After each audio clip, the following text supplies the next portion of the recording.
Okay guys, let's start.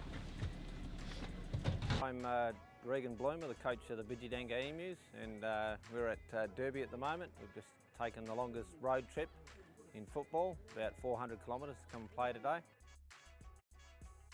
My name is Gerald. I've been playing for Emus from probably seven years. The boys probably gonna do good today. As soon as the bounce, yeah, let's put it on. The football club is a linking force. My assistant coach, Andy Henshaw, is the Sergeant of Police there. Anita is our trainer. She works at a medical clinic. She's a doctor.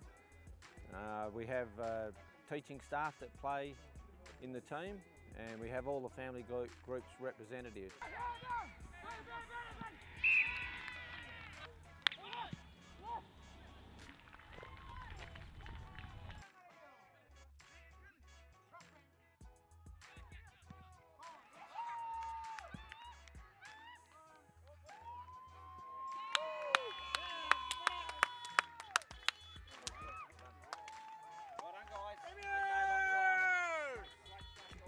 We won them. Well done, Emus. Long time, but we've done it now, hey? Well done, guys. Here we run, one by one, we're the black and yellow. Out to play for God today, we're the mighty Emus. You know we bust on this grass, if the dogs will never stop us. Hit it in! Yes! Hit it in! Easy! Give me an M! Give me a U! No! Give me an S! S! What is spelled? E-U!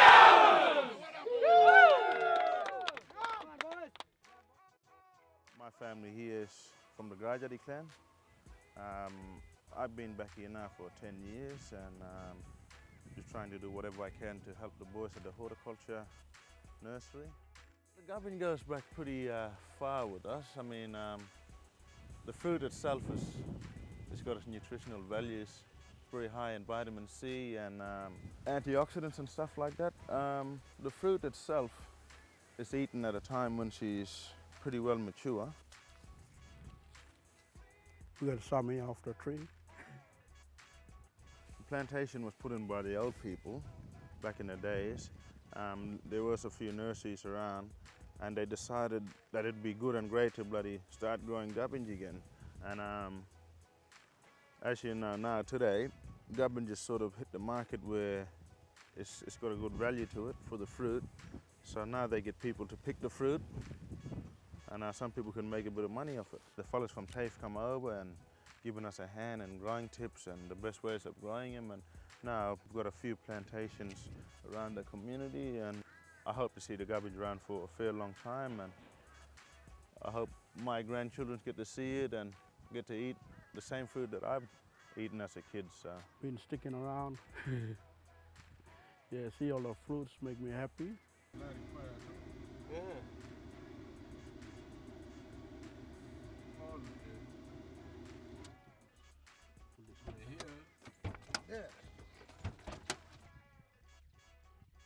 My name is Owen Bengu. I'm from the Grange tribe and I work for the Kara Jarri Rangers. Every morning I put on this uniform and go to work. It makes me feel I'm looking after this country and taking care of it. My favorite part is going out bush and working out bush. Just best job, sitting out late and having a nice cup of tea around the fire and telling stories.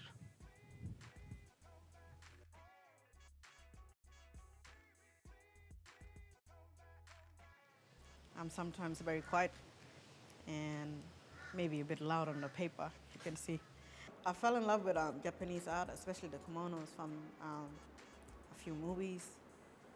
And I said to myself, wow, that's beautiful. And within the movie, they had the background, of course, is their country. And the landscape is just beautiful, you know. And for me, I've never been outside of Australia.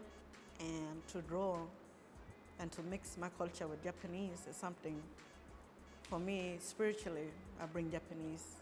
For me, probably a modernized kimono with Indigenous pattern. The pattern is, to me, is sand dunes. And the sand dunes remind me of the desert, as well as now living in the seaside, growing up here, and knowing this place as my home. The sand dunes also represents the beach. It's like the kimono for me now. It's my canvas. And I would like to tell Australia my story, or show Australia in Japan through the kimono. It's my dream. I told her that like once she does her like dress designs, then I can model in it. We are the family shovel band from Bidyadanga. We've been playing for a long time, you know. We played at caravan parks, we played at big towns, we played at communities, and we played at also the city. And but the band's been practicing today, and they over there, as you look, that fella on the drum kit over there, he's practicing out in the middle of nowhere here, but that's the band, and the family shoveler band. We like to have a jam anyway, out in the bush, in the country, you name it. And that fella there, sitting down on the chair, that's Jordan there, he's the bass guitar. He'll be starring soon. And also Billy Joe is near the driver's seat there. And the other car coming out here, this is Peter, so this is our keyboard player. He's gonna come out sooner or later. We have 5 language groups here. So there's Kara Jarri, Nyangmamadak, Mangarla, Joarlen, and Yulbreja. Sharing was one of the customs that everyone had to live by to get on in life, you know. Say if you caught a lot of fish, you have to share, or even with your family members. So if you had feed, someone didn't have feed, so they had to provide for the other families. Original people that live here was the Kara Jarri people. So they welcomed the other 4 tribes to this community. That's why we had to work and together and to make Bidyadanga what it is today. We're still hanging on to our cultures, like, you know, because of old people.